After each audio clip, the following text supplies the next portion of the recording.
ತುಮಕೂರಿನಲ್ಲಿ ಮೇ 19ರಂದು ನಡೆಯಲಿರುವ ಸಾರ್ಥಕ ಸೇವೆಗಳ ಸಮರ್ಪಕ ಕಾರ್ಯಕ್ರಮಕ್ಕೆ ಜಿಲ್ಲಾಡಳಿತ ಭರ್ಜರಿ ಸಿದ್ಧತೆ ನಡೆಸಿದೆ. ಮುಖ್ಯಮಂತ್ರಿ ಸಿದ್ದರಾಮಯ್ಯ ನೇತೃತ್ವದ ರಾಜ್ಯ ಸರ್ಕಾರದ 2ನೇ ಅವಧಿಗೆ 3 ವರ್ಷ ಪೂರ್ಣಗೊಂಡ ಹಿನ್ನೆಲೆ ಈ ಸಮಾರಂಭ ಆಯೋಜಿಸಲಾಗಿದೆ. ಈ ಕಾರ್ಯಕ್ರಮ ತುಮಕೂರಿನ ಸರ್ಕಾರಿ ಜೂನಿಯರ್ ಕಾಲೇಜು ಮೈದಾನದಲ್ಲಿ ನಡೆಯಲಿರುವ ಕಾರ್ಯಕ್ರಮದಲ್ಲಿ ಸುಮಾರು 1,52,000ಕ್ಕೂ ಹೆಚ್ಚು ಫಲಾನುಭವಿಗಳಿಗೆ ವಿವಿಧ ಯೋಜನೆಗಳ ಸೌಲಭ್ಯ ಮತ್ತು ಹಕ್ಕುಪತ್ರಗಳನ್ನು ವಿತರಿಸಲಾಗುತ್ತದೆ. ಇದೇ ವೇಳೆ ತುಮಕೂರು ಜಿಲ್ಲೆಯ ವಿವಿಧ ಇಲಾಖೆಗಳ ಅಡಿ ಸುಮಾರು 632 ಕೋಟಿ ರೂಪಾಯಿ ವೆಚ್ಚದ ಅಭಿವೃದ್ಧಿ ಕಾಮಗಾರಿಗಳಿಗೆ ಮುಖ್ಯಮಂತ್ರಿ ಸಿದ್ದರಾಮಯ್ಯ ಶಿಲಾನ್ಯಾಸ ಹಾಗೂ ಉದ್ಘಾಟನೆ ನೆರವೇರಿಸಲಿದ್ದಾರೆ.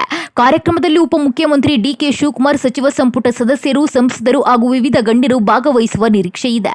ಇನ್ನು ಜಿಲ್ಲೆಯ ವಿವಿಧ ತಾಲೂಕುಗಳಿಂದ 2 ಲಕ್ಷಕ್ಕೂ ಹೆಚ್ಚು ಜನರು ಭಾಗವಹಿಸುವ ಸಾಧ್ಯತೆ ಇರುವುದರಿಂದ ಸಾರಿಗೆ ಭದ್ರತೆ ಹಾಗೂ ಊಟದ ವ್ಯವಸ್ಥೆಯನ್ನ ಜಿಲ್ಲಾಡಳಿತ ಕೈಗೊಂಡಿದೆ. ಒಟ್ಟಿನಲ್ಲಿ ಸರ್ಕಾರದ 3 ವರ್ಷದ ಸಾಧನೆಗಳನ್ನ ಜನರ ಮುಂದೆ ಇಡುವ ಜೊತೆಗೆ ಭಾರಿ ಪ್ರಮಾಣದ ಅಭಿವೃದ್ಧಿ ಕಾಮಗಾರಿಗಳಿಗೆ ಚಾಲನೆ ನೀಡಲು ತುಮಕೂರಿನಲ್ಲಿ ವೇದಿಕೆ ಸಿದ್ಧವಾಗಿದೆ.